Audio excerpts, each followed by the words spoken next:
Hi there, and welcome to Be a Global Citizen, the podcast that explores the concept of global citizenship through the lens of value-creating education. My name is Scott Bauer, and I'm a Soka researcher and educator. I hope you find the discussions, stories, and insights on this podcast to be valuable and inspiring as we strive to become global citizens who are committed to living a contributive life. Enjoy the conversation.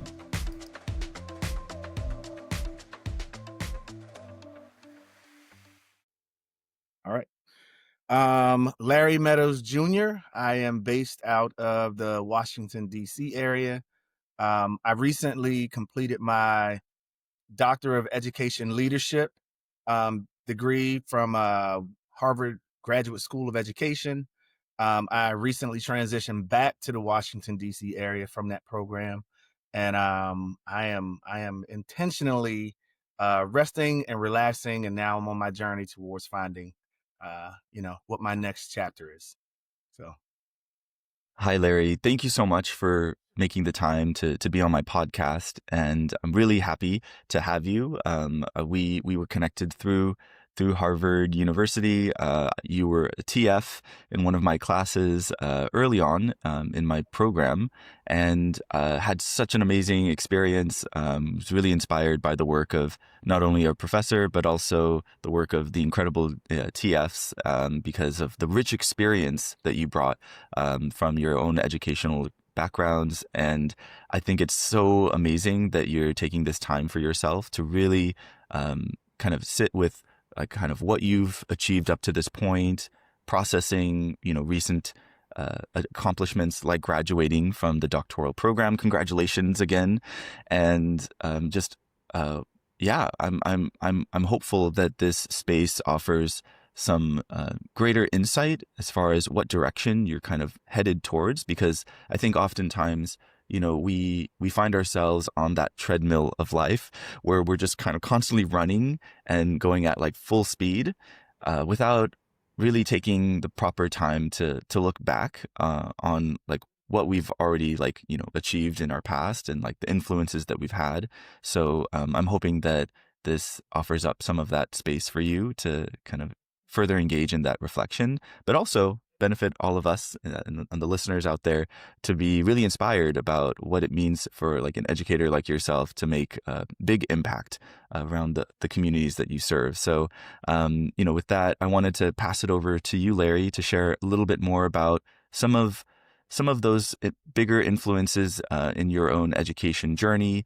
What were some of the milestones, inspirations? But this is really just an opportunity for you to kind of, put some of the paint on the canvas to kind of show us really like, how did you get to where you are right now?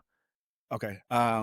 Thank you, first of all, for inviting me on your podcast. Really excited about not just sharing my story, but hopefully being an inspiration for whoever might listen or watch this.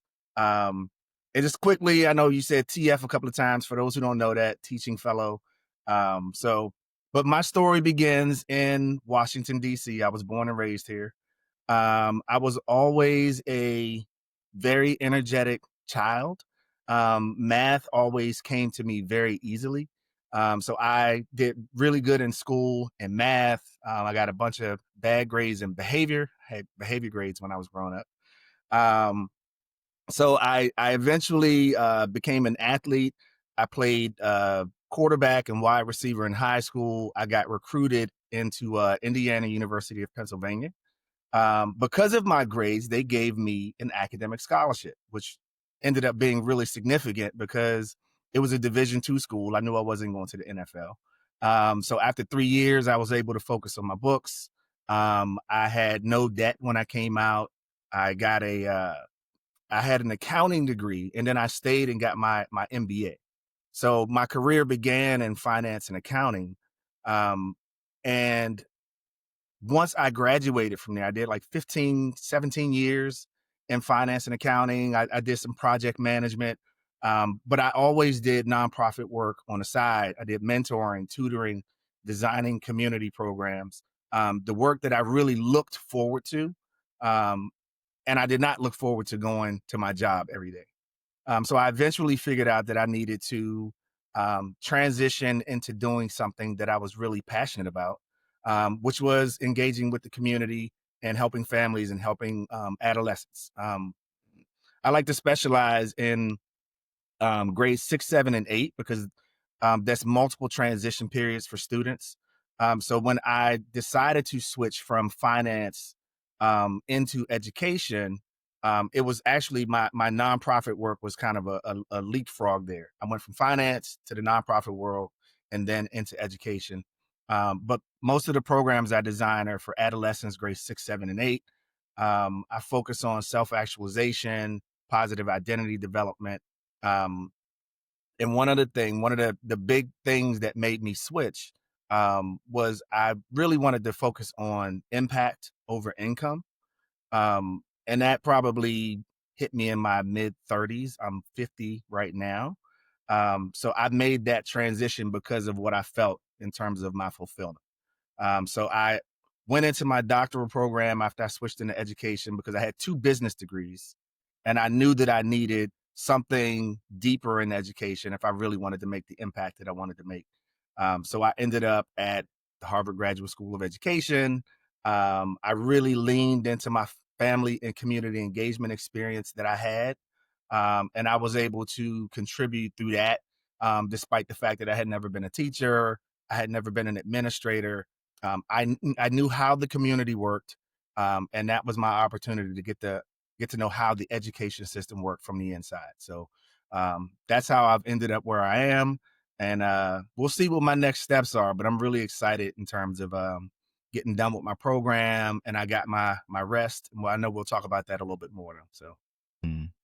Yeah, thank you so much, Larry. I appreciate you sharing all of that, and it definitely seems that you've had quite an interesting life already. Zigzag. Especially with like these multiple career pivots, right? Because it wasn't just from one like industry, like finance and accounting, and just pivoting to just one other thing. Like it was, multiple, right? From like nonprofit, the volunteer work that you're doing, then to find yourself in education, Yeah. and just also recognizing that there were so many different like branching out points that you could have taken.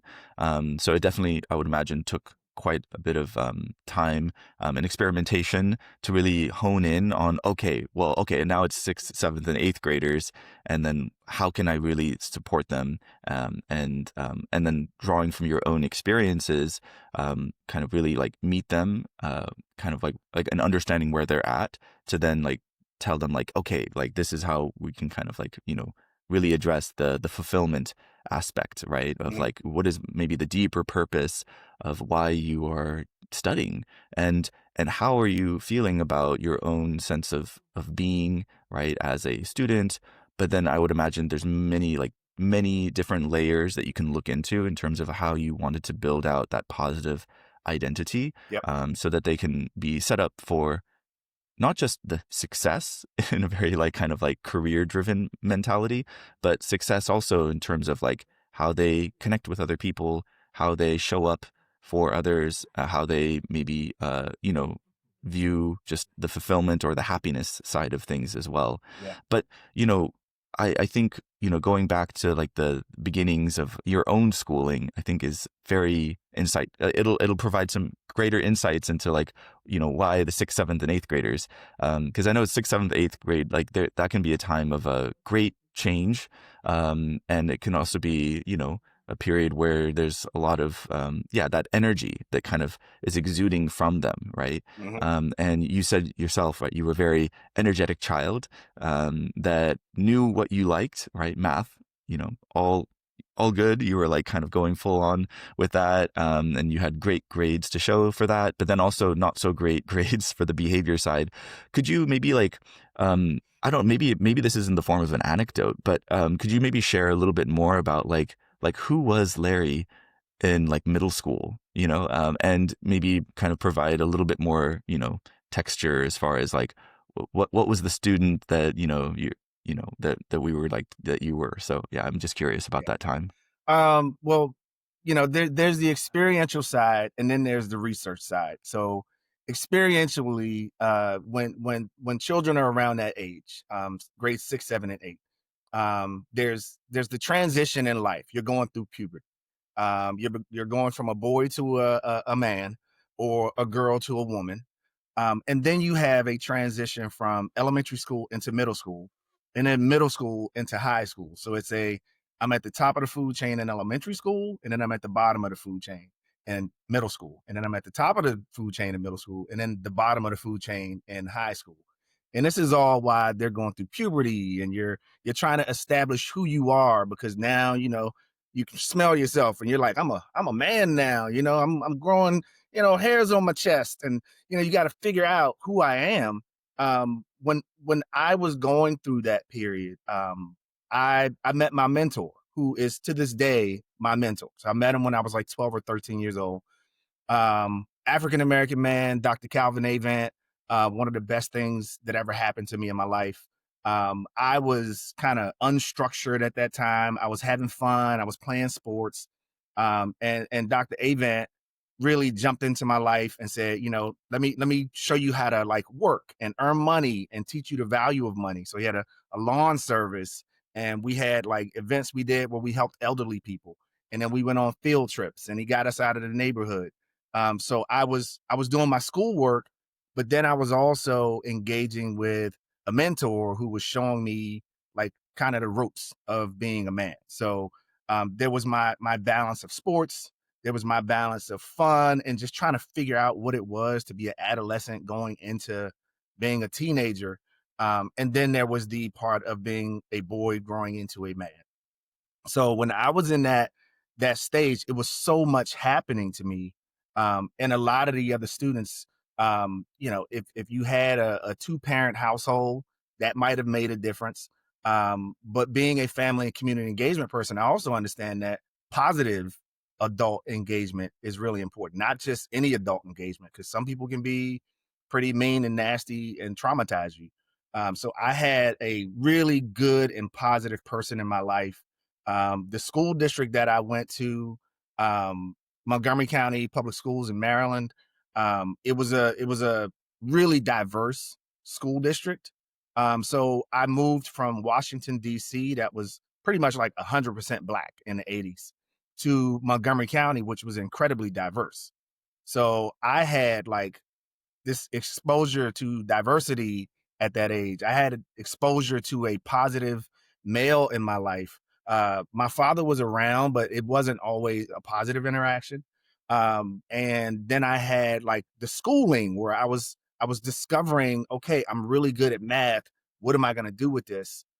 So it was a lot of balls in the air at the time. And yeah, it was a good period for me. And I always look back at it in terms of, now that I understand how research works, and, that there are so many transitions in there, and you are, figuring out your identity in your early teen years. I realized how important that was, that I had all of that exposure in terms of diversity, a positive Black male in my life, because I identify as a Black male. So to have someone positive in my life who looked like me and could share his stories with me about what he did and what he learned from that, so I wouldn't have to repeat those mistakes. So it was a really good period for me, and it really is the foundation of who I am today. Mhm. Wow. I'm so happy that you had that mentor in your life, and that you are also able to really like have many interactions and build that kind of like relationship that actually has continued on all the way up until Mhm.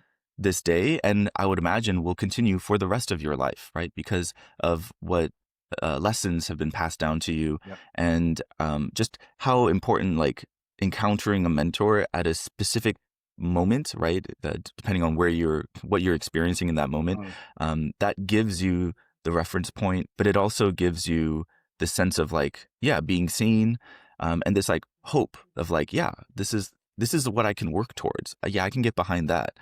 So, this Dr. Kevin Avant, Calvin, right? yeah. Oh, Calvin Avant. Big shout out to him. I'm curious. So how old were you exactly when you met with him, and like, what were the circumstances that led to this encounter with him? So that's one of our funny stories that we go back and forth on. I was 12. I think it was the summer between 7th and 8th grade. And his version of the story is I was like on the roof of the school somehow. I don't know, maybe I was in a Spider-Man phase or something. But he says you were on the roof and you were about to get in trouble, and like I told y'all to come down, and then he got me involved in a lawn service that he was running, and me and a bunch of my friends ended up doing it because he said, you know, this is, you can make $40 per lawn. And back then I was like, I'll do that. So, you know, we got the money, and then he would say, here's what you should do with your money. You should save some of it. You should do this and that. So he used like authentic experiences to as a learning ground for us. So in that's a huge part of the reason why I really prefer to work with the grades 6, 7, and 8, because of my interaction with Dr. Avant at that time. And the foundation that it built for me in terms of I was starting out as a man. I had somebody to talk to. If I had any questions, I could ask. I could share my stories now with younger people in the same way that he did with me. So that was really like one of those kind of those key moments in life where I can look back and say, had he not stepped into my life at that time, I could have very easily went in a different direction because the streets were just sitting there waiting for me to mess up. So, yeah. Wow, that's amazing. Dr. Avent sounds like, you know, like what I'm imagining is like when he saw you on the roof, right? There was this Allegedly. incredible, like, allegedly. Okay.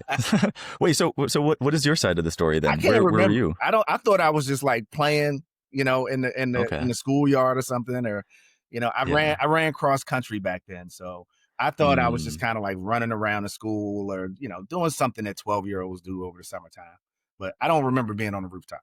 So The roof is a nice touch, you know, just makes for even more epic right. encounter.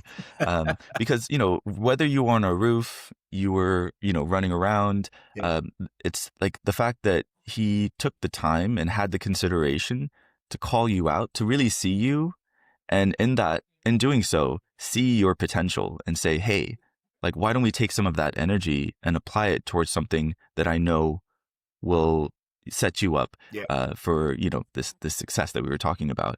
And then the value of money, I mean, like, I think that's something that, you know, like some schools they try to talk about it maybe, Yeah. but it's never it's not never like rooted in actual like real world like earnings, Yeah. right? There's not much at stake, right? When you have it just like on like a, you know, quiz sheet, right? A homework assignment.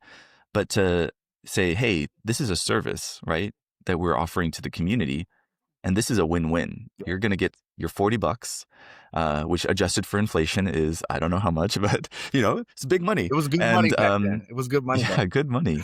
And then the kind of like, you know, through that, like the guise of like, I'm going to, you know, like show you this like lawn service and, you know, give you the ins and outs. It's like the simple fact that you as a kid like are just observing him beyond that, right? In terms of like, is, you know, like the things that we associate with like integrity, right? Is he true to his word? Does he show up on time? Is he, you know, like how often does he come around? All of these things that I think as like kids, we yearn for that attention, and we're constantly, you know, following up and wanting to see, you know, are they the real deal? And it sounds like Dr. Avant passed the tests in flying colors. He was the real deal. Yeah. And I think that you know, what you speak about, the mentor, like the role model kind of like figure in our life, Yeah. especially for like males, like what masculinity means, and then, you know, layering the social identities of like, well, not just what does it mean to be a man, but what does it mean to be a Black man Yeah. in Washington, D.C., right, in that particular community. Could you maybe speak a little bit more about just, and this is kind of like more broadly, but kind of like how you see yourself now, that like when you interact with these, you know, 6th, 7th, 8th graders, right? Like how front of mind is that whole like, you know, kind of like role model figure for you? And yeah, how does it land knowing that like someone did that for yourself and that now you're kind of in a way paying it forward? Yeah. So I think one of the things I want to like really kind of bring to the forefront is that he taught us how to teach without intentionally teaching. So the experience was the lesson. He never forced us to do anything. It was always an option. You know, if you want to come cut grass, you can do this. If you want to go on this field trip, you can do this. Um, what that did for me was it really shaped the way I interact with young people today. I never try to tell young people what to do because I think back then I was so in my like my hormones. I was just like, you can't tell me what to do. Like I'm a man now, you know. When you're in those teenage years, you want to do that. So it made me adjust my approach to how I work with adolescents, like boys and girls. I have an inquiry approach. I ask them questions. I don't tell them what to do. What do you want to do? I'll help you get there. If you want to talk to me, you don't have to. But if you don't talk, I'm going to keep talking and you're going to be forced to listen to all of my stories about my glory days and, you know, when I played football and my knee injuries and everything. And they're like, okay, I'll talk. Fine. So it helped me understand like the strategy of engaging with young people. It taught me how to, if there were any conflicts, don't address the young people in a group. Like pull them to the side and have a one-on-one conversation with them, because when you're around your peers at that age, like the reputation you have and what your peers think is incredibly important at that age.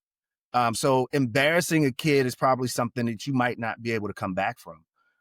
So that was, it taught me how to also like the intentional cross-generational relationship built.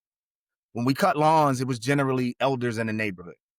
So he would always pull us to the side and say, look, you know, this person is not capable of doing this anymore. This is why we are doing this. We are helping. Like this person has earned it. They deserve for us to help them.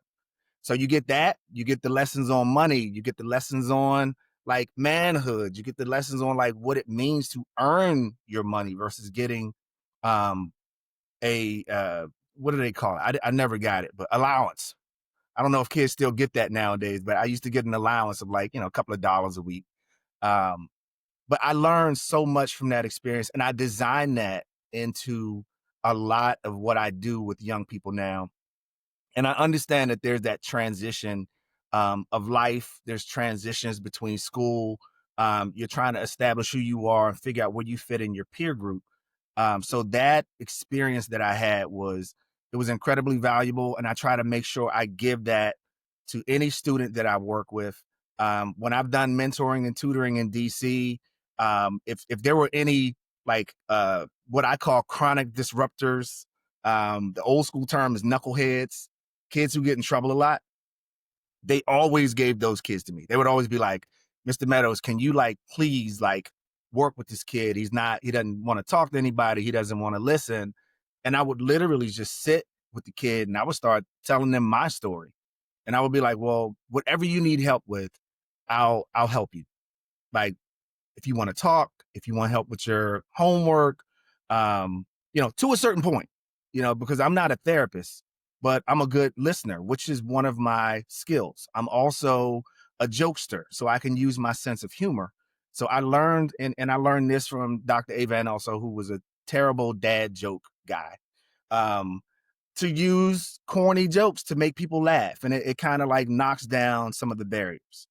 So a lot of skills I learned in terms of teaching without intentionally teaching, using your sense of humor, respecting your elders because they can just kind of tell you a lot of what they live through and you don't have to figure out everything on your own. So I try to incorporate all of that into the programs that I design, when I mentor and tutor, and anything I do with family and community engagement, I use those skill sets that I learned from that period. And it sounds like, you know, there's just so much that you're able to like pull from this one individual, right? This one mentor, Dr. Avan, and how that has been able to, you know, kind of blossom into so many like new kind of like approaches and like insights that you've been applying over many years in your teaching approach, And I think it's just, again, incredible that you had that opportunity to come across someone who is really able to see you, right, to listen to you, and to kind of afford that kind of like mentorship. Because yeah, I think we don't really realize how that period of development is just fraught with such uncertainty, such feeling maybe of like there's like fear, right, of like knowing where do you fall in the social hierarchy. Maybe there's like family dynamics of like not maybe, I don't know, maybe there's like conflict in the home. Yeah. Maybe there's uncertainty about like how much you're even getting, like nutritionally as well, the quality of that, the quantity of it, all of that. And we just kind of, again, like operate from this, maybe like it was a difficult period, and as adults now we block it out. But when you really like stop to think about, wow, like it was so consequential of like knowing that you had that one teacher you could count on, right? Yeah. Or that one neighbor who really looked after you. And I really appreciate the cross-generational relationships that you were talking about, because it's all rooted in respect. Yeah. And I think that we oftentimes see in school environments, if someone is out of line and they're being a knucklehead, like you said, there's this disciplinary action that is more authoritarian in nature than anything else. Yeah. And it's like fall in line. And We know that doesn't work. Real quick, one of the things I want to like point out as a distinction is, Dr. Avent never told us what to do.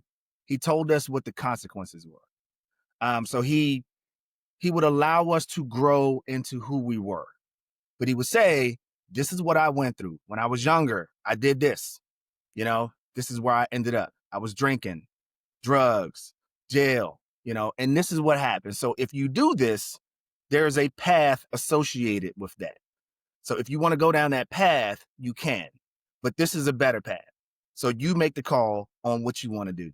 And I think that is important in terms of a lot of young people who might feel lost or feel like they need somebody, or if they don't have an adult who intentionally expresses like interest and care, like to understand like the self-actualization part. I know who I am, I know what my skills are, and I know how I can use them in today's society. I think that is the greatest thing that I learned in terms of I am who I am. I have choices to make, and those choices are going to determine like where I end up in the future. Now, there's also society. I'm a Black man in America, so there's a lot of obstacles in my way. But when I see those obstacles, I have an option of like taking a step back and going around it, trying to run through it, talking to one of my friends, "Hey, help me out. Can I do this?" But those choices were put in our heads as kids in terms of you will constantly come up against things in life, and the decisions you make when you face those things are a large determinant of where you end up as an adult. So it wasn't a pull yourself up by the bootstraps thing. It was to just see what's in front of you, and make the decisions. And if you can't figure it out, I'll provide some elderly context to help you make better decisions. So I love that. Oh, that's just a clear indicator of a good mentor, because the whole point of this one life that you have is that you got to live it, and you got to make decisions, yeah, and chart that pathway forward. Oftentimes, because of how scary the unknown might be as a young person, Yep. or as anyone, right? Whatever stage in life you are, we often want to have assurances, right? This path will get me there, and could you also help me in like making some of those decisions? I know I've been guilty of this, going to different mentor figures and basically saying, "This is my circumstances. This is what I'm going through. Here's like 2 or 3 options. Now tell me what's the best option." Right. But you can't do that, right? You got to just go forward. But the piece of like them sharing their own experiences and saying, "This is what's true to me," right?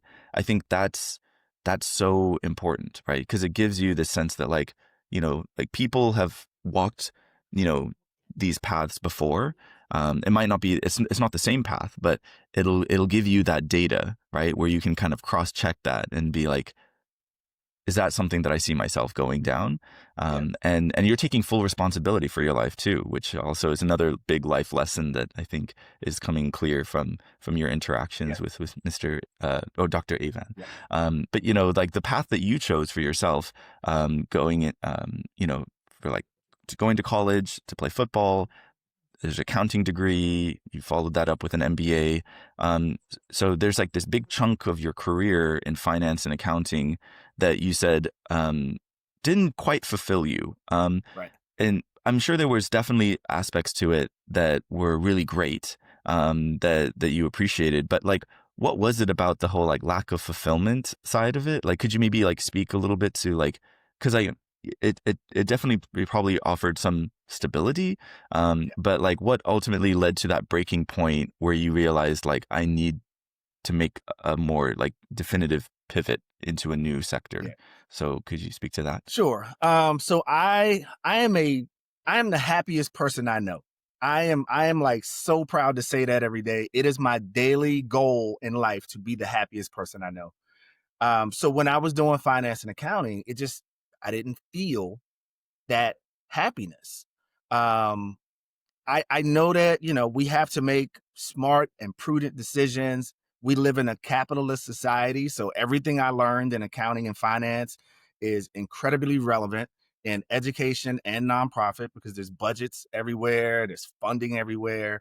But when I was doing accounting and finance, I would go in, I was sitting in front of a computer. I wasn't really interacting with human beings.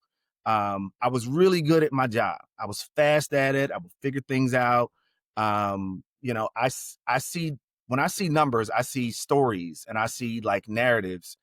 So it's one of the weird Rain Man type thing that I do, but it was really helpful in the beginning of my career, and it's really helpful in education because schools deal with budget deficits. Nonprofits have to deal with the funding issues that they're dealing with in 2025 under the government that we have right now, who's holding payments and everything. So I think the real turning point. My mother passed away in 2005 from lung cancer, and she had made such an incredible impact on her community and the people around her. She started a lot of programs at her church. She helped women who were dealing with domestic abuse. And when she passed away, like people at the funeral were like, "Oh my God, your mother helped me so much." And I was like, "Are people going to say that about me in finance?" And I was just like, I don't think this is where I'm going to make my impact. So I really loved working with young people. And I was like, I have to figure out how to make a transition from uh, earning income to making an impact. So I slowly started like looking for nonprofit work. I found a job with the Homewood Children's Village in Pittsburgh in 2016. That's when I made my shift. And I was a director in that organization, working directly with the executive director. So he taught me a lot about leadership in nonprofit, and I was able to apply a lot of my finance and accounting. And I designed community programs, which I had been doing with the National Urban League for years up to this point. So now I was using all of my community skills. I was able to use my sense of humor to recruit volunteers and run programs. I was able to use my creativity in terms of when I did design a program, it could apply to adolescents, it could apply to adults, and it could apply to elders. I think we call it like universal design or something now. But it was this shift of I was I was doing accounting and finance and making money, but I didn't look forward to going to work. I would always look forward to my work with the National Urban League in the community. And then my job became um, program design and community engagement.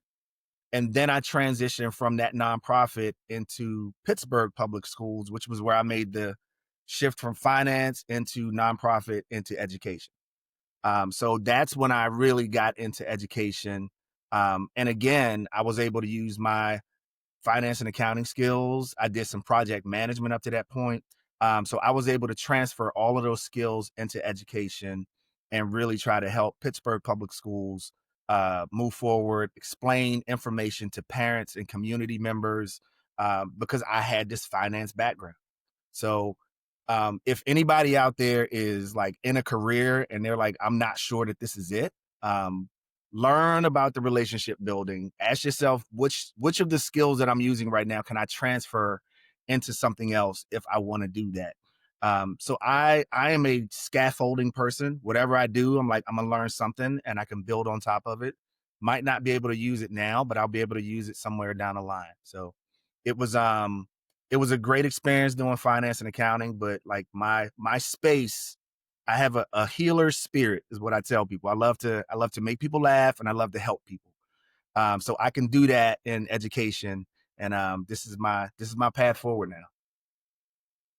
Indeed, it Yeah. is. And nothing's wasted. I think in what you were sharing about that first career in finance and accounting, because those skills that you honed over many a year were then able to like create such profound impact Yeah. in this new kind of like endeavor of like really going into communities, going into schools, and I think I think you mentioned this too, that every school, every nonprofit has a budget, right? And oftentimes what we hear is that, oh, there's not enough money, right? There's lack of funding, or maybe there's mismanagement, like any organization. But when it comes to ensuring that like these students have, like the right programs, right? You need to keep them, and you want to offer more, right? Because again, this is the future that we're talking about, right? Future generations. How much more important it is to get that, get the numbers right. And I feel like the whole like numbers have a story kind of element that you talked about, being able to have that eye to see that, Yeah. and then articulate that to other people, right? To get them interested as well, to bring them into that, I think is so valuable. And I felt that way as well, even just having like, my own experience, like in some of the, like one of the classes that we took for the Harvard program, like that was very revelatory for me, learning about finance and nonprofits with Jim Honan. Yep. Because it's something that we think the teaching side of like schools is everything, and it's a major part, but it's not without like it's not like this. The teaching is not happening in a vacuum, right? Yeah. There is a structure, Yeah. and structure within a structure within a structure. So this spirit of like bringing those skills into a new community to ultimately drive impact, because that's what you knew in your bones was going to lead to this deeper sense of fulfillment and happiness. I did want to kind of ask you a little bit more about your mother, because she sounds like an incredible woman, and she made such incredible impact in her community. Yeah. And could you maybe just maybe speak a little bit more about like her influence on you growing up, and also maybe start kind of like bridging in this like concept of global citizenship about the local impact within your community, but also maybe considering the wider ripple effects of your mother's legacy, right, in your community. Could you maybe speak to that a little bit more? Sure. Minister Shirley Dean Jones Meadows Holmes. She was married twice to my father, Larry Meadows, and her second husband was George Holmes. She was 5'2" of just fury and protectiveness towards our family. I learned some of my fearlessness from my mother. She, like, when it came to helping people, there was no limit. There was no boundary. So she passed away in 2005 from lung cancer. But she was 53. And I tell people all the time, she lived an incredible 53 years. So what I got from her was really like this passion and drive to help other people. Dr. Avant is a pastor also. So I had my mother, who was like really used her life experiences to help other people in her churches that she attended. And then I had my mentor, who was also in a church, and he used his life experiences to help other people. So I had these two adults. My dad was in there. I learned different lessons from my dad. Like I learned like kind of what not to do from my dad. But that was growing up as a Black man in the 50s and the 60s, some of the choices you had access to were not always positive ones. But between those three, I learned some really valuable things in terms of and turning this into the global citizen part. I believe that there are good people and there are people who are into like power and oppression. And good people are across races, they're across nationalities, they're across age groups. So wherever I go with my healer spirit and me being the happiest person I know, I look for my tribe no matter where I go. People who are laughing out loud in public, people who are intentionally going out of their way to help other people. That doesn't, I could care less what your race or your age is. If you are fun and you are about helping people, you are a family member. And I think that is a global thing. I looked up the word citizenship for this, and it's the United States and the world we live in. It's a getting in on a very philosophical level. We are a society that lives by words on paper. So we write a word on paper and then we say, we're going to call this a law. I'm going to write some words on a paper and I'm going to call this an executive order. I'm going to write some words on a paper and this area of land is called the United States. This area is called Brazil. This area is called Chicago. Like it's land and we're human beings living here, but everything we do is determined by what the words on paper say. So when we look at the globe, I think there's like 205 countries around the world, hundreds or thousands of religion, thousands of languages that we talk, thousands of cultures, and like over 8 billion people. So like to be a global citizen, um, like we are all citizens of this globe, but depending on which piece of land you live on, you're gonna say, USA, USA, USA. Or you're gonna be like, go Japan, go Brazil. But we're all human beings. We got the same biological makeup. We got the same blood running through our veins. We all love hopefully we love our parents and our family members and our friends, and we laugh a lot. So I look at global citizenship from that level. But I think the first time I heard that terminology was college. I got my MBA. So we talked about multinational organizations and how like corporations had really no boundaries to them. They could do anything. So what does that mean for corporations? What does it mean for human beings? Based on what you want to do in life, I want to help people. What does that mean for me and my tribe of other people who want to help? What does that mean when I go to the Harvard Graduate School of Education and I meet people from literally all over the globe who want to help people? Same destination, but like GPS, you have a different route. So my route is through maybe the Black community helping Black boys and girls. Someone from China, Harvard has a large population of Chinese students. Maybe they want to go back to their country. Maybe they want to stay here. There's different routes for everybody. So I think a part of being a global citizen is like understanding what I said before, who you are, what your skill sets are, how you can apply them in this generation, and what is the change you want to make. So I think being a global citizen is like kind of it's region specific, but it's also you got to find your tribe who can help you do what you want to do, because like what's happening in the United States right now is impacting the world. So I think like global citizenship is it's never been more important than today, because like we are like I see what's happening as a threat. The privileges and the rights and the laws that have been established to run this country are being threatened right now.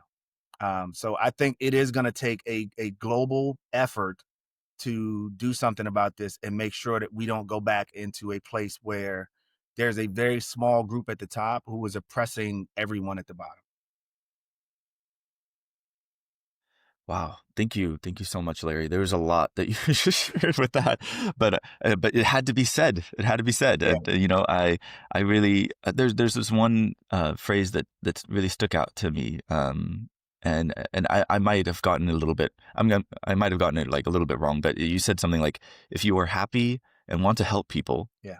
then you are family. Yeah. And that just really resonated. I was like, oh dang, like that's true for me. But like I think oftentimes we have these kind of like barriers, right? Or like, yeah, the barriers within our hearts, that kind of feel, we feel differently about what family means, right? Because maybe you don't personally have a good relationship with your family, Yeah. but then there's the vulnerability side of it, of like not wanting to get, have people come too close to really get to know you. Yeah. But I think in the times that we're living in, like, we need to really kind of, rally together and like be more forthcoming and like kind of open to like, hey, this is my intent, this is what I'm striving towards, and finding like-minded individuals who also want to do good in the world, I think is so important, and also a large part of like why I'm even doing this podcast, if I'm being honest. And I feel the the pressures, right? And then the kind of like pessimism and the negativity that is just really has always really seeped, these lands, right? The kind of people here in the US, like there's so much of like kind of different tensions between like opportunity and promise, but then also abuses of power and oppression. Yeah. But there's undeniable like like this unique energy that is produced when you bring such different peoples from different ethnicities and backgrounds and international different cultures to really create something that hasn't existed before, right? Especially with the new technologies that are bringing us even closer together, global trade, right? Multinational corporations that you mentioned, about this sense that, hey, we are all interconnected, in more ways than one. But I think with that heightened understanding and awareness comes a heightened feeling of responsibility, right? Of like what your actions are really going to have that ripple effect. But again, going back to something that you shared multiple times before, and I want to make this like a tagline. Every time I hear this, I'll think of you being that you are the happiest person that you know, right? I love that. It's so simple, and again, it also kind of emphasizes the fact that it's starting with you. Yep. Right? You're not looking at another person. You're not putting that responsibility on someone else to like take care of it. But hey, you are the initial kind of like you're the initiator of it. Yeah. And then that happiness piece, I think, is so crucial, because yeah, actually, maybe if I can ask you this question, like when you say happiness, what really do you mean by that? Like in terms of like Yeah. kind of what that experience is like, or what you are aspiring as like a happy person. Like, could you maybe unpack that really quick? Sure. So I'm an energy person. So I always speak in terms of like positive energy. I'll tell my friends like, hey, your energy's off today. So I believe that every individual, we are born with the light, and that light kind of like shines out of your chest like Iron Man. He had the thing in his chest. I walk around, I literally think that there's energy like beaming out of me. And I think that will attract other people who are of positive energy and happy people. Now, I get on people's nerves too. Some people are like, I am so tired of you being a cheerleader. Like, just get away from me for a second. So I have to gauge my happiness sometimes. But I think it comes from within. My personal happiness is an accumulation of everything that I've been through to this point. Both of my parents passed away from cancer. I took care of both of them, but I got 30 years with my mother and I got 40 years with my father. Context is my mother's mom, my maternal grandmother, died when my mother was 10. So in context, when a lot of people say your mother was only 53 and you only got 30 years, I say my mother only got 10 with her mother. So, and the 30 years I got were very positive. Even with my father, he had some alcohol issues. He grew up in a time where there just weren't a lot of opportunities. So he got into criminal activity early on when he was basically a teenager. And that shaped his life. I learned a lot from him right before he passed away. So understanding that I was born in 1974, I didn't have to go through the things that my parents went through. I'm living in a country where I don't have to, you know, as of right now, we're not worried about like bombs falling on us or war in the streets. If things keep going the way they are, who knows? But right now, that is a privilege of being an American. So I recognize my blessings, and I count them daily. I have issues, but I also realize that as a global citizen, where I stand in terms of when I wake up, I have a roof over my head. I have a hot shower. I have grocery stores in my neighborhood, which is not something that happens for all people in the United States. But I count my blessings over my problems every day because being a community engagement person, running community programs, I interact directly with people who don't have the privileges that I have. They don't always have a roof over their head. Some people are staying in shelters, and even having a shelter to stay in is a blessing because sometimes they run out of space and people don't have, you know, they're sleeping outside under the stars. Um, so I count my blessings every day. I've had like some amazing people in my life. And, this is not just my mother and my mentor, but like family members, teachers who invested in me. And being in education, I understand how important that is because not all teachers will intentionally invest in a student. Sometimes you see a student messing up and they'll just say, he ain't gonna end up nowhere. And then you have a teacher that'll come over to you and be like, hey, get your stuff together. So the blessings that I've had in life, I mean, it's to be where I'm at 50 years old. Like I couldn't be happier. I just graduated from Harvard. I came from the projects in DC. Like it amazes me. And I did this for my mother. Like I got this doctoral degree for my mother. So I'm very proud of it.